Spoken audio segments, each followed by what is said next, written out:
Hello, my friends. Rozette here, and I came to talk to you about ego talking.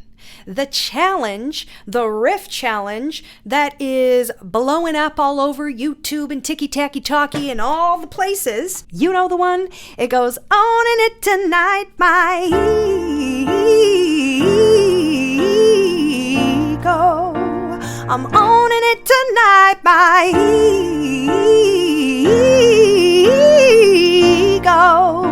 When we're talking about riffs like this, there's kind of two main discussion points, let's say. One is the riff itself, meaning what notes are contained in this passage.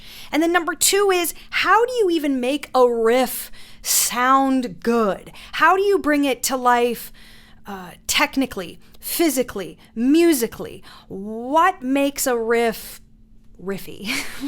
First, we will talk about the actual notes contained in this. And I'll add a little addendum and say that of all the riffs and riff challenges, this one does seem more accessible than many because it is very repetitive. I'm not sure whether that is clear to you or not, but it is really repetitive.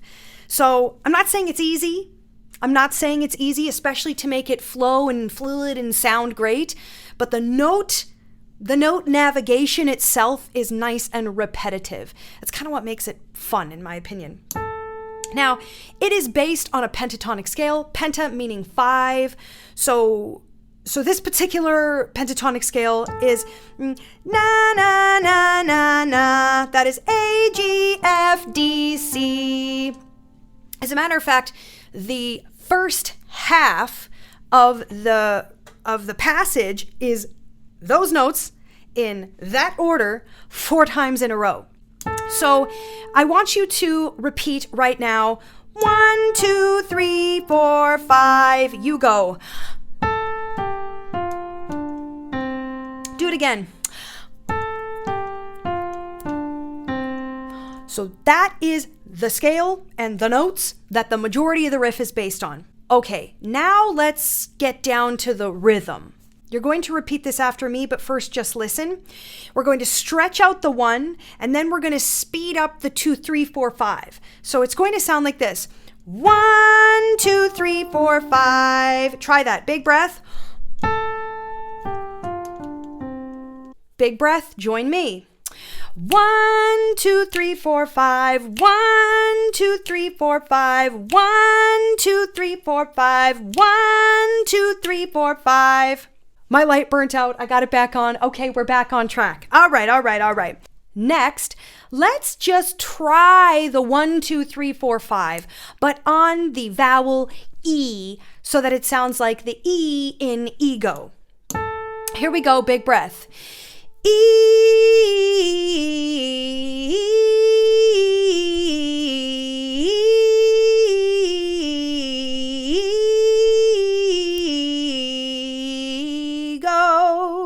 We'll get into the details of how to make the riff riffy, how to add the sparkle, the zhuzh later on. Right now, I just want you to understand the basic notes, the main notes. So let's go on. We're going to do it again on the vowel E. We're going to take it a little quicker just to feel it. Here we go. 3, 4. Ego.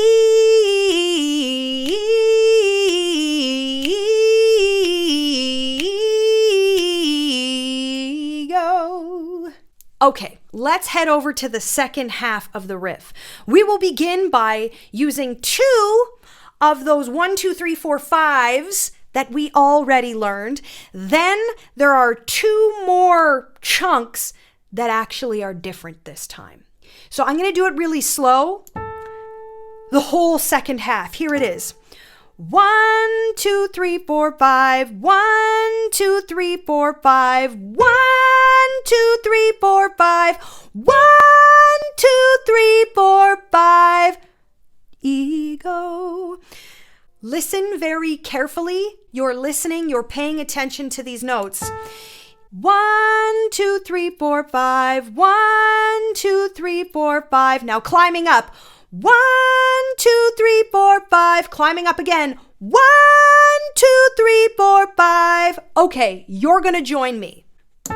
If you have a piano or an instrument, you're welcome to note to yourself the first two chunks of 1, 2, 3, 4, 5 start on an A. Then the next one starts on a C, and the one after that starts on a D. I should take this time to mention I like to sing this riff in my sort of thicker, mixy place. The original singer of this riff, Saint Harrison, he uses more of an airy falsetto sound. There is no right or wrong answer. You do you. I will say this is pretty high, so you may prefer to use a headier, more falsetto sound. Don't get trapped or caught up in that. We're just working on the riff itself. That is E, just so you know what I'm talking about. So if you have a piano at home or if you have a guitar and you want to strum the notes, that's how you can kind of train yourself to know where you're going. But here we go together. We're going to use 1, 2, 3, 4, 5. We have 4 of them, of course, 4 chunks of 5. The first 2, as I said, are the same that we just learned. Then we got to climb up on the third one, climb up on the fourth one. Here we go. What would be best? I'll start on this finger. Okay, so big breath. Here we go. 1, 2, 3, 4, 5. 1, 2, 3, 4, 5. Lift. 1, 2, 3, 4, 5. Lift. 1, 2, 3, 4, 5. Let's do it again. Here we go. 1, 2, 3, 4, 5. 1, 2, 3, 4, 5. 1, 2, 3, 4, 5. 1, 2, 3, 4, 5. Let's put it on the E vowel. Here we go, starting on this A note, E, big breath. E.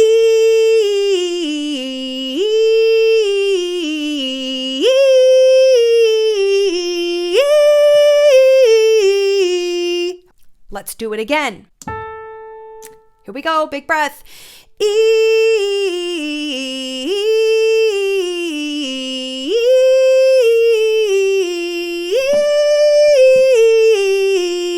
You got that?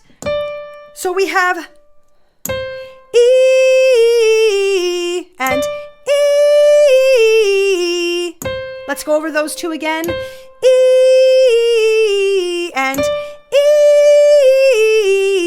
Okay, let's put the whole shebang together, but let's put it together in super duper slow motion. Now keep in mind, we've really only gone over the basic notes of the riff itself. So there's missing pieces, but let's just vibe so you can sort of feel how it's going to fit together. We're going to go stupid slow because there's a lot of notes. And in the end, they do happen really fast, but speed comes in time. Accuracy is what you have to commit to now. Accuracy won't come in time. You'll just, if you're crappy, you'll just keep being crappy as far as accuracy goes. So be honest with yourself. Don't go any faster than you can be accurate. So if I bring us in like this, on it tonight, my E. Okay, you get the idea. Here we go. Listen to my Ownin' It Tonight, and then you join me on the riff itself. Here we go. I'm owning it tonight, my ego.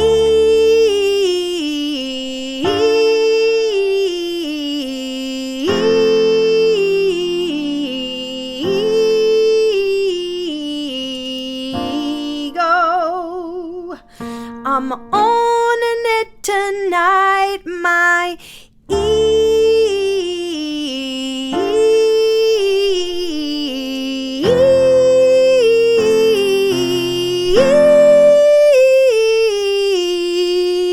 Okay, here we go.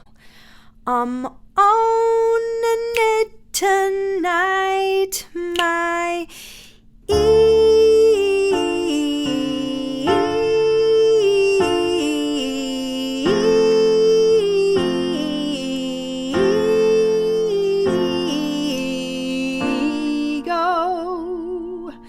I'm owning it tonight, my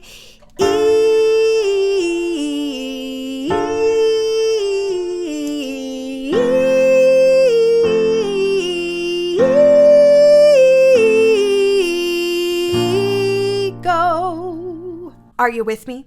Let's talk about the details and the scoops and the grace notes that you should take note of. In this section, I'm owning it tonight, my night. Owning it tonight, night. Do you hear the extra note in night? I'm owning it tonight, my night, my. So make sure you get that extra note in. The next thing to take note of is ego, ego. There's like a shove. There's an extra little shove on the bottom note before you come up. Ego. You could almost think of it as ego. So ego, but you don't articulate it that way. But that's the rhythm. That's the emphasis. Ego. And lastly,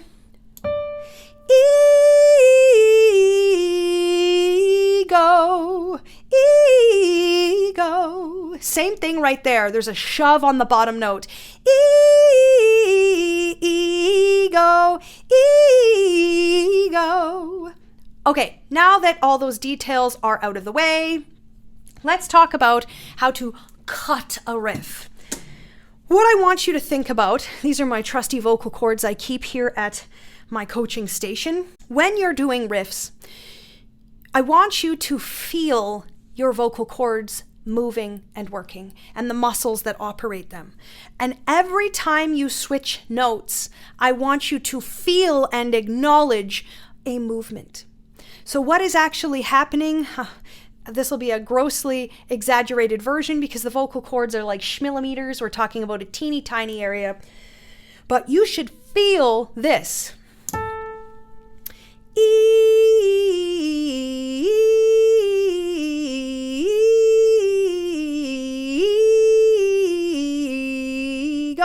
You should feel every single move. Every single move should be correlated with a note change. What I don't want you to do or feel is this. Ego.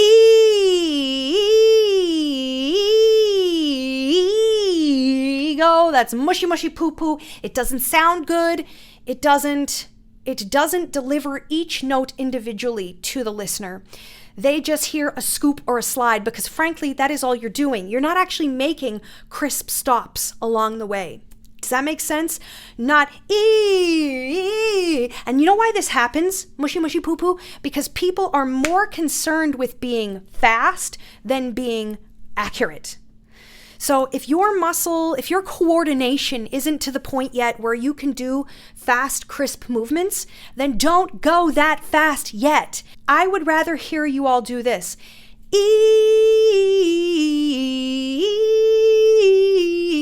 Than this. That's not a riff.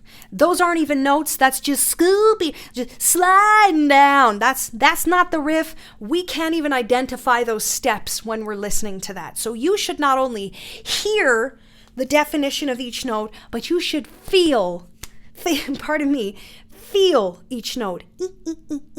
So this thought goes for any and every riff and any little piece of agility that you're going to do with your voice.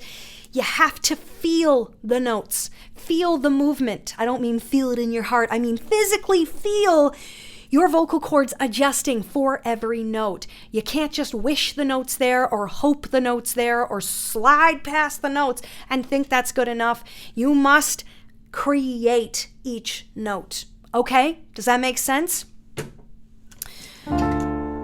So for those of you who are more advanced and you want to do it with me a little faster, not as fast as the original, but a little faster, let's do a few for you, okay?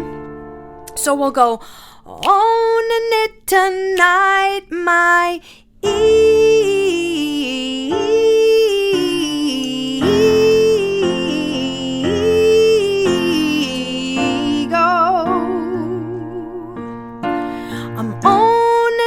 tonight, my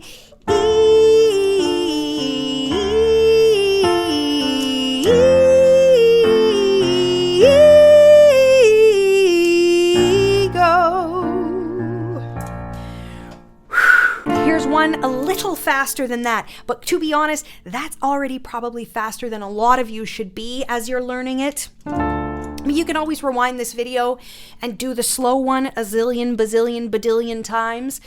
You can also figure out, you know what, I should tell you the notes. So A, G, F, D, C, that's the main one. And then the two that climb up, they are just C, B flat, A, G, F, and D, C, A, G, F. So you can always play with yourself if you need to. If you need to follow along and have the notes to listen to and play, you could do that. But here we go. One last one that's a little faster than what we just did. Here we go. I'm owning it tonight, my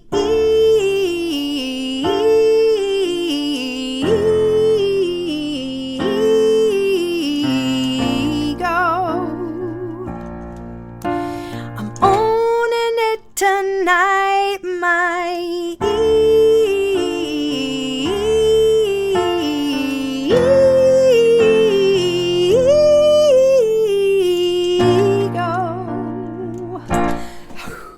It's hard to go slow.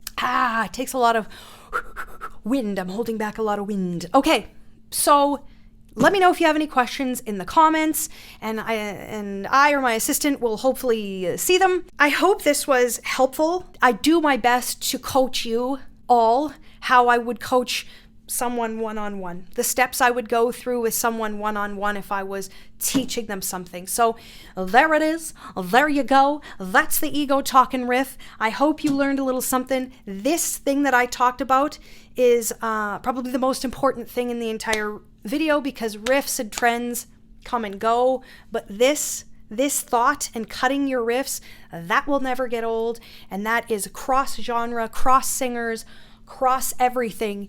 This is a wonderful thought and technique. That's it. That's all. Take it easy. Happy singing, happy riffing. Mwah. Talk soon.